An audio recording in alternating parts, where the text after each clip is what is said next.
Mrs. Shweta Gupta, Chairperson, National Women's Rights Commission.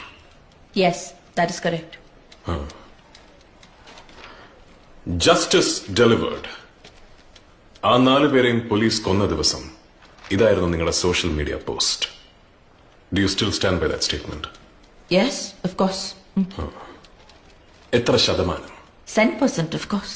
So പോലീസിൽ നിന്നും നീതി ലഭിച്ചു എന്ന് നിങ്ങൾ ഉറച്ചു വിശ്വസിക്കുന്നു? Yes, absolutely. അതായത് കോടതിയിൽ നിന്നും നീതി ലഭിക്കില്ല എന്ന് നിങ്ങൾ 10% വിശ്വസിക്കുന്നു. Let's make this clear. ദേശീയ വനിതാ കമ്മീഷൻ അധ്യക്ഷ ബഹുമാനപ്പെട്ട കോടതി മുമ്പാകെ പറയുന്നു കോടതിയിൽ നിന്നും നീതി ലഭിക്കില്ല എന്ന്.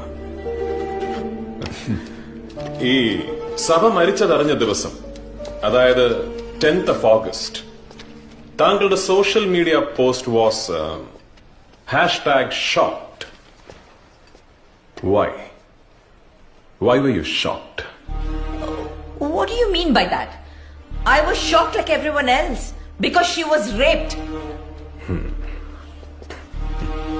നിങ്ങൾ റെഗുലറായി BP ചെക്ക് ചെയ്യാറുണ്ടോ? What? BP, blood pressure, because I'm sure it must be dangerously high.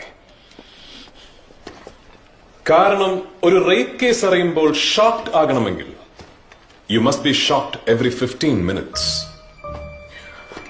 According to the Crime Records Bureau, a rape happens in this country every 15 minutes. അതായത് മണിക്കൂറിൽ 4 തവണ നിങ്ങൾ ഷോക്ഡ് ആകണം. ഓരോ ദിവസവും 96 തവണ നിങ്ങൾ ഷോക്ഡ് ആകണം. ഇവിടെ ഇന്ന് ഈ കോടതി മുറിയിൽ എത്തിയതിനു ശേഷം കുറഞ്ഞത് 2 തവണയെങ്കിലും നിങ്ങൾ ഷോക്ഡ് ആയി കാണണം. പിന്നെ ഇത്രമാത്രം ഷോക്ഡ് ആകാൻ കഴിഞ്ഞ 10 വർഷങ്ങൾക്കിടയിൽ നടന്ന ഏക റേപ്പ് കേസ് ഒന്നും അല്ലല്ലോ സഭയുടേത്. ആ സംഭവം നടക്കുന്നതിന് വെറും 2 ദിവസങ്ങൾക്ക് മുമ്പ് 3 വയസ്സുള്ള ഒരു പെൺകുട്ടി was raped and killed just few kilometers away from your commission office at a place called Bommasandra.